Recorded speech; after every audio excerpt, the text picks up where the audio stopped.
My humble pranams to Brahma Shri Patriji and Swadyaya Patriji and to all the masters who have gathered here. Thank you for joining us for this in this Swadyaya today. Today's Swadyaya, we're going to talk about the Buddha's wife, and the author is Janet Ferre and Samuel Shem. So last week we talked about how the book came about. I just want to recap, yeah. So Janet and Sam, these are the nicknames for them, yeah. Janet and Sam are actually a relationship expert, and they have gone through lots of suffering in terms of separation, all those things. And they actually wanted to write a book on Yasodhara, and nobody has written a book on Yasodhara because there's no written text about Yasodhara's life. We all know about Siddhartha's life, and for 2,500 years, there are a lot of texts about him, but there was no mention about her in any of the texts, except for Manuka test and I think I've forgotten the name. There's one more text that talks about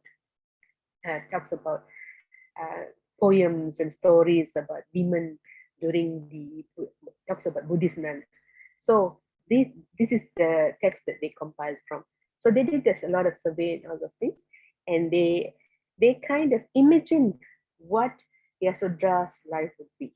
So just understand that this is not the actual story of Yasodhara. This is actually imagined version of them, of the story. Okay, so here we all know Yashodhara was going through lots of pain, lots of suffering, all those things.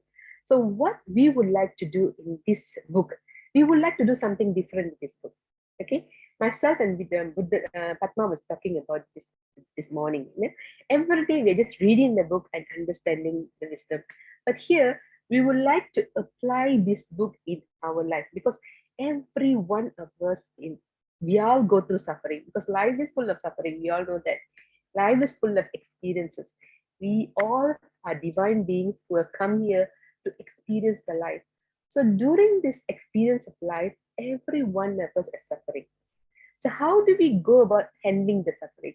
So Janet and Sam actually wrote this book because they feel this book will actually give us some idea how to come about the suffering that we are facing in the current modern time. And they said this book can heal relationship, is very good for parenting, can heal the heart of depression, can heal the loss of a loved one. And there are so many lists they have given. So basically what they're telling is you can use this book as a guide for you to heal your life. Okay, that is what we are going to do. So the chapter 1 talks about Yashodhara's life. Chapter 2 actually gives us a lot of guidance and question and all those things. So this is where we want each one of you to come and participate. So when we do chapter 2, there'll be a lot of question and answer. So we want each one of you to go through the chapter with us, write down the questions, answer the question, come and share your insight with us. So let us all learn and read this book as a group, as a community, as they say, community of healing. Was it community of compassion or healing? Ma? I can't hear you. Compassion. Circle of compassion. Circle. We are going to do this as a circle of compassion. Okay, and that is actually a good title for our Wednesday session, Pathma. Circle of compassion. Okay, circle of compassion. So with that, I pass on to Pathma. Pathma is going to recap on chapter 1, and she'll be doing chapter 1, 2, 3, 4, 5, and I will be doing the rest of the chapter. And then we'll open up for questions. Please do ask questions. We want this to be an interactive session among us. So with that, over to you, Pathma. Thank you, Thila. Okay, masters.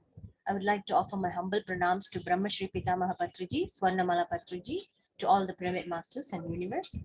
And about chapter 1, actually, we already covered the intro and chapter 1 and 2 last week. but for those who might just join the session today, I will just do a small recap. Okay, in chapter 1, we'll be introduced to few characters. We can say the main characters of this book. The first one is Kisa Gotami. And who is this Kisa Gotami? She's one of the novice nun of Buddha Sangha. And how this Kisa Gotami joined Buddha was she lost her only son, and she couldn't bear that suffering of that loss. So what she was doing is she was carrying her dead son's body, and she went to Buddha and asked Buddha to resurrect the son. And what Buddha told her was to go into the village and go find a house where there have never occurred any death. I mean, there is no death in that house, in that village. Go to a particular house where there is no death has occurred and get one white mustard seed from that household. So Kisa Gotami, she went from one house to another. If we know, the truth is we can't find a house without death. So when she was going through, begging from one house to another, what she learned from here is everyone has to go through death. Every family has experienced death, and it's common for everyone. Thus, she couldn't get the mustard seed, but what she got was enlightenment. That there is a saying, Buddha saying that birth is not certain, but death is certain. So she came into that understanding. So what she did, she burned, or I think she buried her son's dead body, and she went back to Buddha and asked him to initiate her into nunship. So that's how she became a nun in a Buddha Sangha. Okay, so she went to meet Yashodhara. Yashodhara, as we know, is Siddhartha Gautama's wife and his mother, stepmother, Prajapati, Queen Prajapati. And if you read the book, you will know.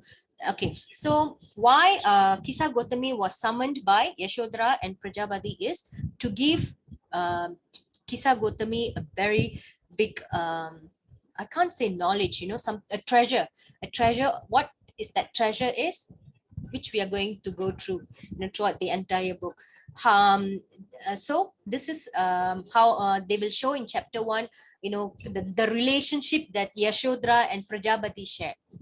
When I was reading this chapter, I felt like they're very close friends, and they are like mother and daughter, but more than that, they are each other's pillar of support. So we can see that in chapter 1. In chapter 2, what we were introduced to is the kind of relationship the Yashodhara and Siddharth had. So at what age? At age of 14, she was 14 and Siddhartha Gautama was 16 years old when they got married. So they grew into the marriage. They grew together. They grew into love, and they enjoyed doing a lot of things together. And by nature, Siddhartha Gautama was very compassionate person, unlike any other king or prince, where he doesn't resort to violence, or he doesn't like hunting and all those kind of, even though he's very good in those kind of activities, but he never opt for one, and he show a lot of compassionate towards animals and everything. That's what drawn Yashodhara towards Siddharth Gautama, and they enjoy sneaking into library and read all these mantras, because as from beginning, since his birth, it's already known that he's bound to be a different person. And Yashodhara, and she knows that her husband is very very different. So that's chapter 2.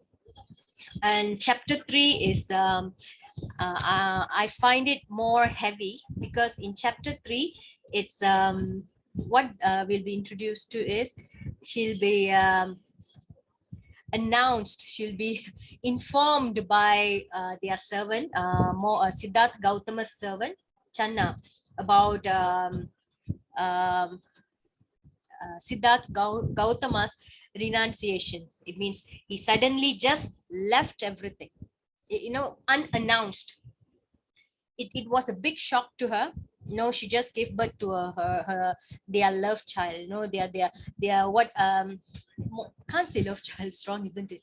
Their the child that they both of them waited for 13 years, or it's like a boon. But the husband was not there to receive the boon. And why? Because finally at that moment when their son Rahula was born, Siddhartha Gautama came into realization that his path is different, and he got the courage to just leave everything behind and just walk into the path. So when the Channa is Siddhartha Gautama's manservant, means they also Siddhartha Gautama and Channa same age. They grew up together. So Siddhartha Gautama, Channa refused to get married until Siddhartha Gautama was married. So it's their age, they got married. It's about the same, and they had family, and all this thing. It shows that the kind of attachment, emotional attachment, this manservant Channa has with the Siddhartha Gautama. So when he's now informing Yashodhara about this, about Siddhartha Gautama leaving everything, and he's disappointed as well. He has his frustration because he Siddhartha Gautama was his world. He was born in a family that served the king, and his duty is mainly just to serve the prince, and that prince is no more. So he finds his life is very meaningless. And that's about chapter 3. And I would like to just talk a little bit of each chapter, and then try to compile it and connect it with how my personal life experience I relate to this chapter. So in chapter 4, what it's mainly about um, mm, this grief. What Yashodhara says is, when we are in suffering, and this suffering brings us into a ripe condition, means in Tamil, they say pakkuvam, means when you go through a lot of pain, a lot of suffering, that pain and suffering, in a way, it molds you, it deeply molds you in a way where you could face the thing that you would never imagine you could before. So chapter 4, it's just actually one page. So what Yashodhara is telling is this: under this right condition, right, our ordinary path gives us extraordinary power, which help us to sustain our life, and lead us walk beyond the suffering, walk beyond the loss that we have encountered. Okay, in chapter 5, again it goes back to Yashodhara, where she lost her husband, and how she's coping up with that loss. She's crying and she's wailing. She can't take it that her the only reality she had in her life, it's just a mere Maya. He's no more there. And it's also, we can see how the entire palace, Prajapati, Channa, and then even the royal horse, everybody undergo this pain together. The how Prajapati, she offer her support to Yashodhara. Why? Because Prajapati has gone through this loss before. When she lost her sister, her only sister, her sister is the queen, Maya, right? Maya Devi, King, Siddhartha Gautama's mother. So she died right after giving birth to Siddharth. So she knows how to cope with that loss, and that newborn baby became the new meaning of her life. So she devoted her life towards that baby, and taking care of that baby, and making sure, giving everything for the baby, and raising the baby to a person. That's how she focused. That was how her coping mechanism, and that's what she was trying to direct Yashodhara to, focus on the son, focus on the newborn baby, and she didn't let Yashodhara alone in her own place, because when we are, deep, when we feel like we are in a pit hole, when we feel hopeless, that's when you need people around you. This deep grief can bring us to do unimaginable things. We rather be among the than be among those people who, living with us and, support with us. So this is about chapter 4. Okay, these 3 chapters are very short chapters, and if I want to go through word by word, it's more like a personal connection. So I would encourage all of you to read this book. And how I can connect with all these 3 chapters is, all of us have gone through loss. Just now me and Tilama and Miraji was discussing, but being born as human is, we are bound to all this suffering. And yes, I've gone through my part of suffering too, when I lost my father. And at that moment in my family, all of us, it was a very big loss, because we were at young age. And for my mother, my father was her whole world, and suddenly he's no more there. It was so sudden. And for my mother, she couldn't accept that. Just like Yashodhara, my mom's world was very small. First it was her husband, then children, and when children, all of us went to study, it was again back to her husband. So she couldn't take it, and she went into this deep depression. That's how that's because she couldn't cope with the suffering, the loss. But other members of my family, they had their different way of coping with their mechanism. Some turn into addicts, some turn very aggressive and violent. What happened to me, I had, losing my father was my very first big loss, I would say.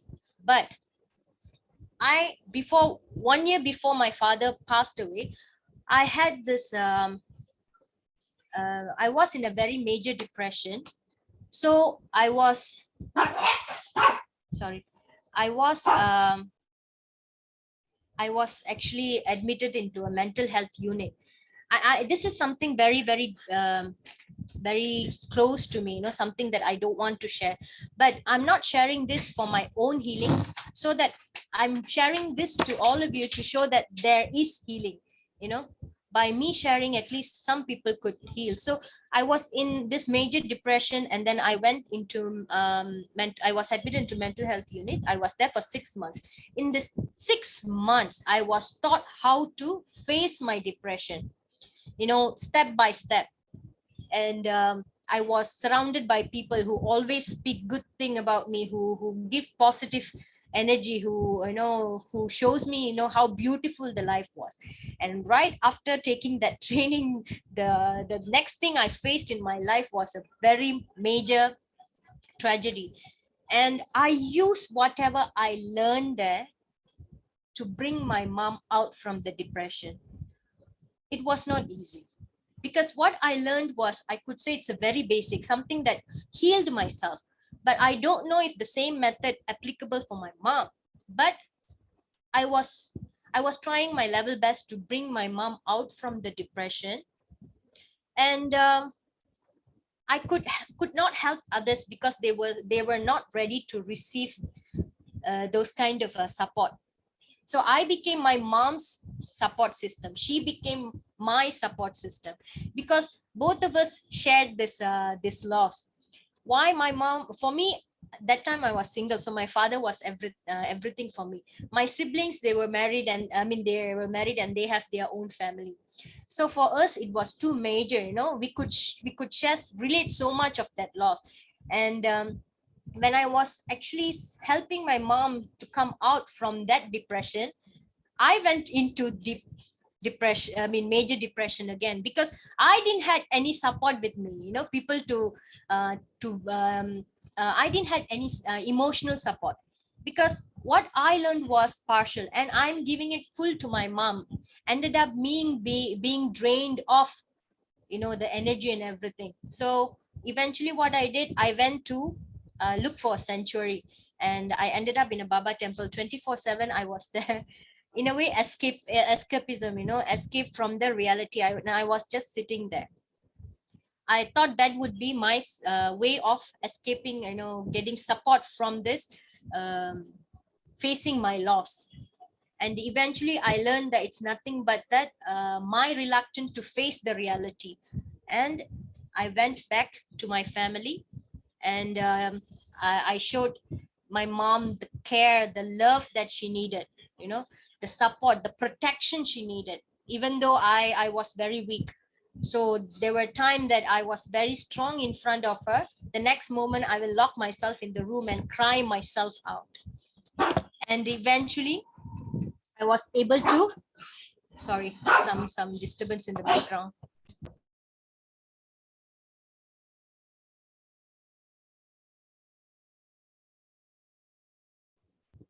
Sorry, masters. I think having some interference in the form of my pets. Actually, they are my support system now. Those people who can listen to me, without any judgmental thoughts, and then fully unconditionally love me for who I am.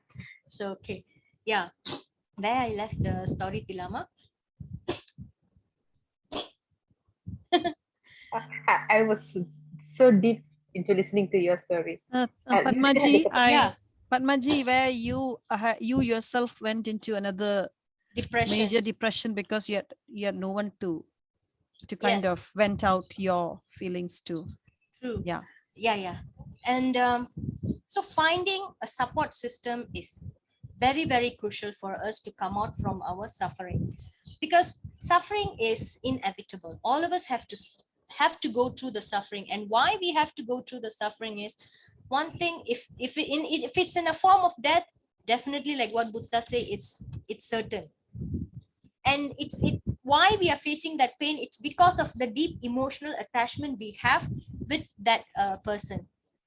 So that's why we are undergoing this kind of a pain. So same like Yashodhara, her deep emotional connection with her husband, that she couldn't face the reality that he's no more, and she was keep on again and again repeating and asking the same question to Channa and everyone in the palace: why he left me, why I did wrong, was I too understanding for him to leave me.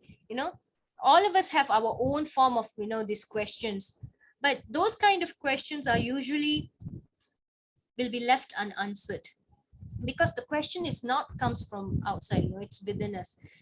Our acceptance is that yes, this is the reality, it has happened, and how could we move on? And how could we move on? It's in Yashodra's case, she had her mother-in-law Prajapati and the people in the palace and everyone, that they share the same grief. So it feels like, it's not like I have more pain than you are, or you have less pain than I am. These people are suffering the same pain, that because they lost the only person that they cared most, they love most. Even at one time, Yashodhara will be like, she's comparing her pain to Channa. She can't, yes, as a wife she can say, I've spent more time with my Siddhartha Gautama. I have I'm emotionally more connected with Siddhartha Gautama. But Channa, his life purpose is serving Siddhartha Gautama, and he lost that purpose of life. So in this kind of case, we can't compare our loss with others. What we can do is, like how Prajapati offered her knowledge that she gained, her cope-up mechanism that she learned when she lost her sister. She used that, to help bring Yashodhara out of the same pain that she was. But of course, it was more deeper, because she's with a newborn baby, and then of course she is answerable to everyone, even with even her father-in-law, who is very insensitive towards her loss. Because for the father, he knows, King Sudodana, he knows from beginning that his son is bound to leave them, because his purpose of life is different. He's not meant to be king, but he's rather meant to be someone who brings light into everybody's life. So Tilama, I hope I was able to connect this with my personal experience and then Thank you, Pathmaji. Thank you for sharing the one this very sensitive story. But I'm sure that it will be it will give some kind of guidance to everyone. Thank you so much. Actually, for Thilama, sharing it's not, it's maybe 10 years ago it was taboo, you that. mental health unita. But no, it's No, not it's not. something to be ashamed of. Mental health is equally important as our physical health, but it's Definitely. always taken for granted. When you are in pain, you have to reach out. That's the Yes. most important thing. You True, have true. to ask for help. You cannot keep everything in your heart. Okay, Agreed. having said that, let me go to chapter 6. Yeah, in chapter 6, what happens is, one moment here. Okay, in chapter 6, what happens is Yasodhara is actually giving advice. And you know what she's telling? She's telling when Prajapati came to her during her time of desperation, she found out that suffering and compassion goes hand in hand. They said there's a saying that says, when the student is ready, the teacher will appear.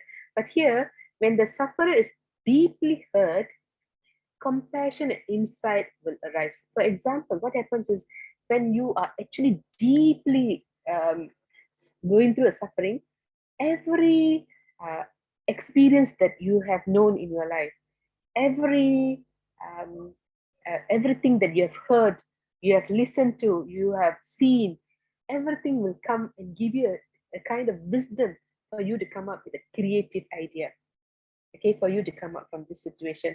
So love and compassion, it gives you the energy for you to take the right action. So for example, I will share my story here. Okay, so 3 years back, I lost my mom.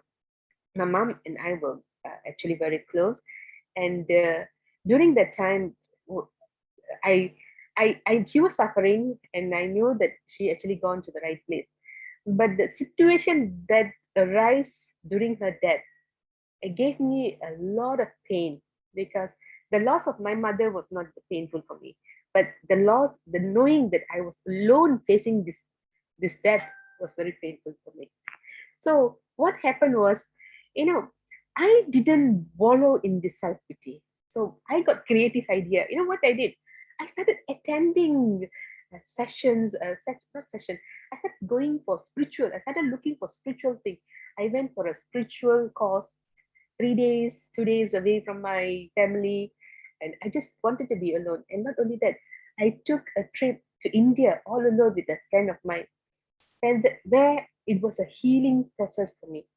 So I went and healed myself in that way. So when I came back, I felt happy, light, and everything. So you see, this kind of suffering will actually, if you are not, if you're open to ideas, you get creative ideas to come out from the suffering.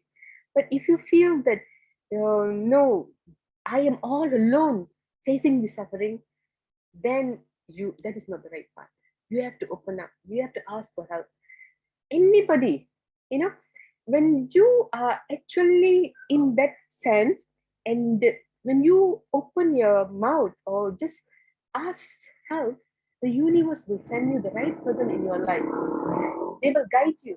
They will guide you how to come out from the suffering. At the same time, you must be very, very careful what kind of person come into your life. For example, if yeah, these are examples.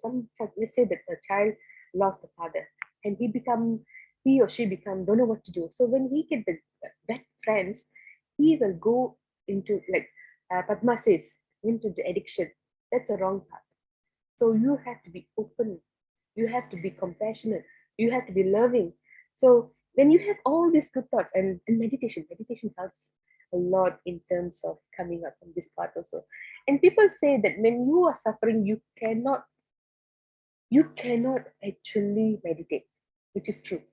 Okay, but Ayappa says, don't worry about what is happening around you. You just sit for the meditation. You just close your eyes. Let that thought come. You want to cry, cry. You want to be happy. You want to sing. You want to be joyful. Go ahead and do that. Okay. Clear your thoughts. When you clear the thoughts, and when the mind is empty, that's when the healing will happen. Okay, so here, so compassion and suffering comes together. Okay, so unless you agree to be with suffering, to be with ourselves and each other with suffering, we cannot be free of suffering. Okay, that means you have to understand suffering and get people with you to be, to suffer together. I mean, suffer together, not really suffering together, yeah. To actually talk about it, to heal together. So you have to do that. Okay. So when you do that, then you come up with suffering. And not only that, I think I'm recalling what Robert Schwartz was telling. If you do not learn from the suffering, from the lesson that is given to you, the lesson will be repeated over and over. The example, in one of the chapters, he talks about there was a death that a lady faced. A fiance died, but she couldn't come out from the suffering. She went into depression and she went into addiction and all those things. It took her a long time to come out from the addiction. But when she had the second time that the death happened, where she lost her own son, the only son, she came out from the suffering. She found out that death is inevitable, it will happen, that we have to accept. When the moment she accepted, that suffering stopped. So this is another lesson for all of us. Okay, going back to the time that Yasodhara was feeling, Yasodhara, that she was going through so much of depression, misery, and all those things. So Prajapati made sure she had somebody with her 24/7. That means everyone was there. Uh, almost everyone was there, and she encouraged Yasodhara to nurse the child, to be with the child, to be with somebody. But you know, when you are always with the negative emotions and all those things, the people who are caring for that negative person, they also will be down because the energy will pull them down. So when they pull them down, the environment is not going to be a good environment. Okay. So Prajapati thought because of her wisdom, she realized, okay, she has to do something about it. So what she did was she created a community. She created a small community of women to get up early in the morning. So every morning they get up early in the morning, they go to a temple, which is in nature, somewhere in the park. Okay. So there they were flowing water, the jungle, the songs of the birds, everything was there. They all sat in a circle. They sat in a circle and Prajapati started chanting mantra. So the positive, we all know mantra gives a positive vibration. So this positive vibration lifted Yashodra's energy level. Not only that, the energy level of the environment changed. So it became a daily routine for them. So morning they did that, and then evening what they do? Evening they did the same thing. So by doing this, what they were actually doing is they are asking for help, giving thanks every morning. So every morning and every evening they did that. So a little bit, little by little, Yasodhara could come up from the feeling of depression. Okay. So after she came out from the feeling of depression, what happened was she started talking about her life. I think it happens with all of us when we go through some kind of pain. We will always want to tell this story to everybody, right or not? We always tell that we actually what we're doing, we are energizing the story every time we tell them. But that one before meditation, I didn't know that. And now I understood. You can talk about it once. It's in a group compassionate circle of compassion. We can talk about it. No judgment, no opinion is given. There we can talk about it. But do not talk to everyone about it. So when you do that, you're giving energy. So she was actually talking and talking and talking. And Prajapati said, okay, Ma, I think you've done enough talking. It's time for you to listen. And she's asking, listen what? Listen with feeling and emotion to other people's story. Okay. Let's say, when I was going through depression, and when I talked to somebody, and that somebody was sharing her story, and I find out that her story is worse than mine. So when I know that, oh my goodness, her story is worse than mine, and then I feel, I won't say kind of relief, I will say that, other people, you are not the only person who's going through suffering. You understand that. Okay, when you understand that feeling, you will actually heal. So through this method, you can actually heal when you listen to other people's story. So that's what Prajapati was encouraging her. Go and sit in a circle. So earlier, her, Yashodhara was sitting at the center of the circle, and she was the one talking. And then when she started listening, everyone opened up. So that whole community became a community of someone who's sharing everything they were sharing. When they have sharing, you get a clarity of what's happening in your life. Okay, so when you, as I said, when I talk to somebody, I realize that, oh, life much more miserable than mine. I get a clarity that I am not the only one who's suffering. So that's the clarity I'm talking about, yeah.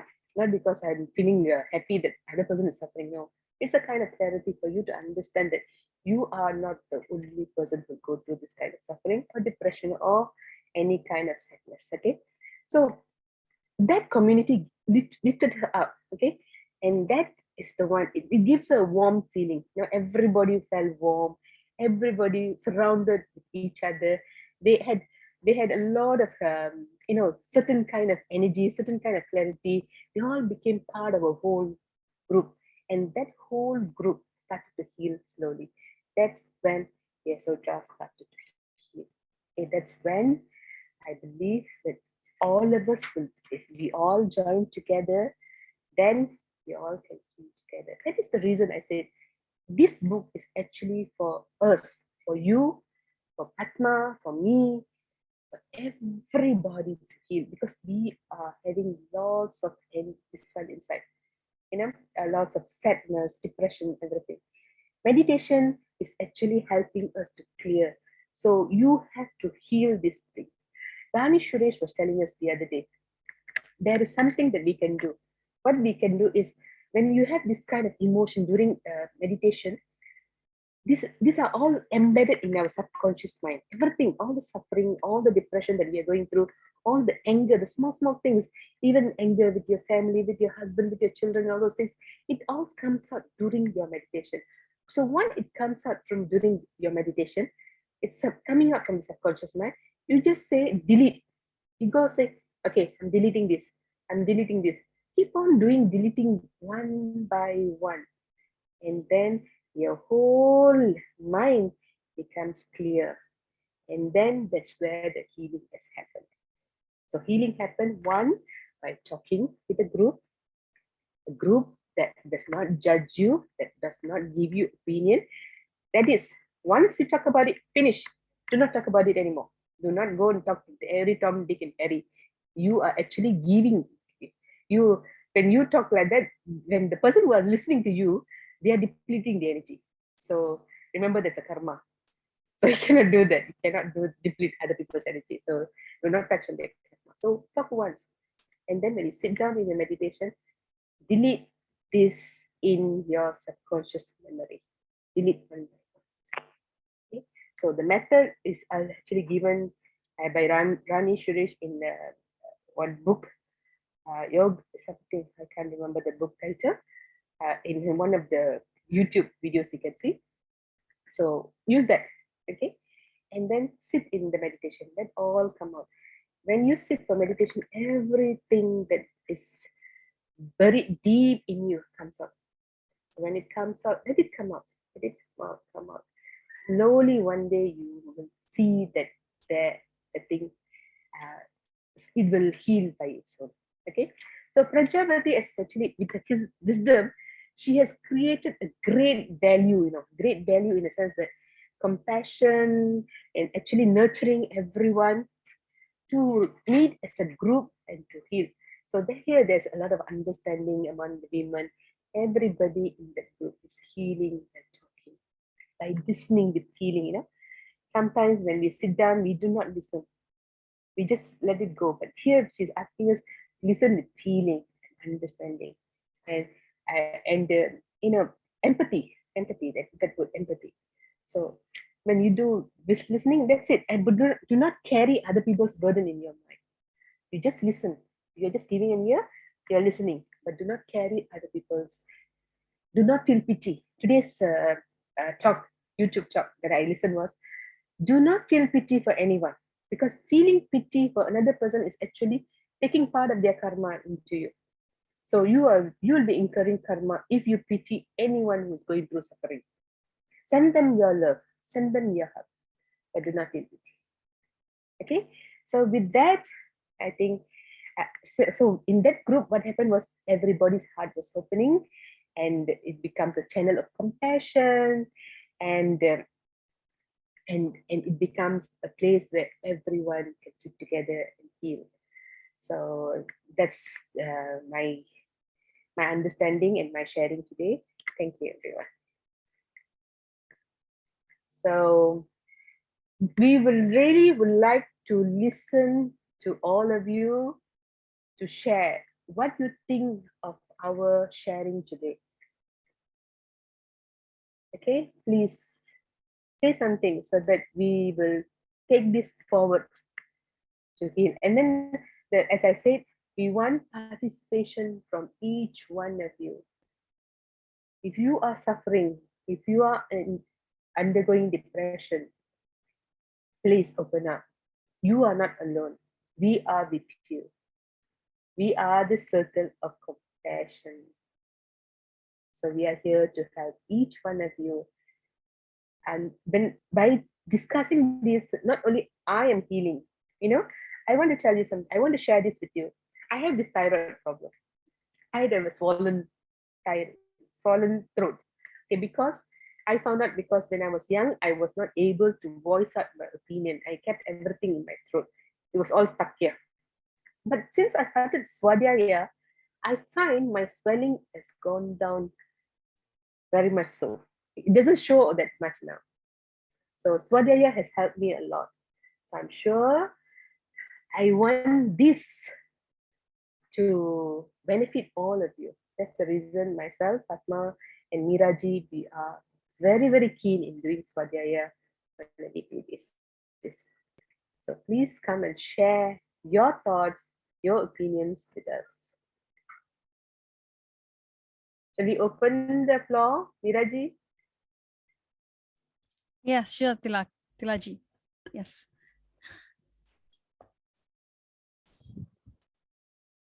Would you like to share anything, Ma? Um.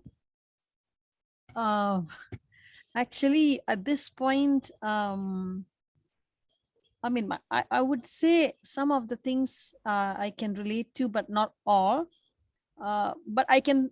What I feel most is when I heard Patmaji's and yours, I can feel the compassion that So I am sharing my compassion with both of you because I have not gone through exactly what you've both gone through. I mean, losses, yes, but not the way that, especially Patmaji. I mean, like Patma, I think hers is really, and what I also liked when she shared, she herself needed help, but she was there to help her own mom. That actually shows strength in character. Like such a strong character. I guess that's also because she's already spiritually there, and she could actually, although she was may not have been in meditation, but I guess that shows that strength of soul. Yeah, that's my. But to be honest, I haven't read all the chapters yet, so I'm unable to comment on the book as such. So I promise I'll read the next week. have we convinced you to read the book? Yeah, well, oh yeah, you did. You both did a Okay, pretty good job at that. okay, good. Yes. Good to hear that. Yeah. Yes. Yes. Patmaji, I do believe she has a wonderful, she has a very strong, independent character due to all the sufferings that she has come out from. Can say, in a way, Tilama, it's universe prepared us all for the challenges Yes. that we took upon. Yeah. I think it's all like we've read it's pre-planned. So Yes. It is. yeah, Yeah, we all have planned all our life. Yeah. Yeah. and being solitude is my strength. I think that's in a way for some people it might. I mean, yes, it was depressing, but believe us, when you learn to be alone, that's when you learn to love yourself. You have so much of time, so much of space for yourself. and then you know the worth of yourself. Yes, we need to be with others, but end of the day, it's also about us. Yeah, it's this one. They have two different parts. The one who walked forth is in terms of solitude, that's Buddha, and the one who stayed behind is Stayed me. behind. So yeah, Buddha and me here. So you are solitude, and I'm the one who stayed behind. So we can share our stories here. True, true. But to think back, while I was meditating, all this thing was actually replaying back, all those things that happened for past 15 years. To be honest, Tilama, I still shiver, think about that. This kind of a journey that you've gone through, the challenges. But yes, in the Tamil சொல்லுவாங்க இதுவும் கடந்து போகும். It will pass. It will pass. Everything will pass. These two shall pass. This too shall pass. It will. Because time and tides wait for no man. Everything has to, everything has to move. So we can't just be in the I think in chapter 6 or 7 they've mentioned, Prajapati will say, what has happened. Nothing can be changed. What is going to happen, it will. What it is, it will. But what's most important is now, this moment, this present. And this book is actually is created, is done for this time, for this modern lifestyle, they say, So I think that the part 2 is going to be very, very interesting with a lot of questioners, I think. And Book that's two. where book two. I think we need lots of participation on that, because we have to answer the question, and we from there we will know how do we clear the unwanted things in our life, So what is necessary, what is not, which relation is good, how do we come as a community, and all those things. So a lot of things are there. I want to share one thing, Tilama. I can't say it's Asians' mindset, but generally people in depression, they think that when they open their mouth and ask for help, it shows they are vulnerable. It's not true. The moment you're ready to open your mouth and ask for help, it shows how courageous, how strong, how strength you are. Because it's not easy to open your mouth and ask for help. And we Asians, we won't even raise our hand in class and ask for questions. And here we want to ask for help. That shows, your willpower, that I want to live, I want to sustain. So if you have, any of you have any issues, go to people who you trusted the most. And it's important, if like what Tilama said, that the circle is very important. Reach out to the right people, reach out to the right circle, and be with them. And when I was in the mental health unit, what I saw, like what Tilama you said, when you see other people suffering more than you, you feel like, che, what am I going through? I'm nothing. I saw that. I had that I can't say a vision, but something that I saw a African American lady. She looks like she's an addict, and she's bipolar, manic depression, and she was carrying a newborn baby that looked almost dead in her head. Maybe because she's an addict, the baby also in a way might have some health issue. So when I saw all those things, and people with lot of cuts in their body, and I felt like, maybe universe put me there so that I could learn this thing. I could learn to heal, so that prepare me to be a part of circle of compassion, or compassionate listening. So that's what made me easy to open up. It's all your planning, ma. You already planning it, Yeah. Okay, I think we have come to the end of the session. Yes. So thank you everyone for your participation. We are actually looking for more participation from all of you. Okay, from all of you. So please open up. Please talk. Please heal yourself. This is the place where we all can heal together. Okay. So with that, we will end the session. Miraji, thank you so much for hosting. And Pathmaji, thank you. Miraji, thank you. Thank Tilama. you. Thank you, masters, and thank you. Thank you, everyone. Thank you. Thank you, Thank you, everyone. Rajesh. Thank you, Rajesh ji. Thank you. Thank you. Yeah. Thank you, Papia. Thank you, Sukunavati. Thank you, Ravi. Thank you. Thank you, Lakshmi. Thank you, Punita. See you next week. Yes, see you. We'll connect with you next Friday. Yes. Thank you, Ma. Yes. Namaste. Bye. Bye.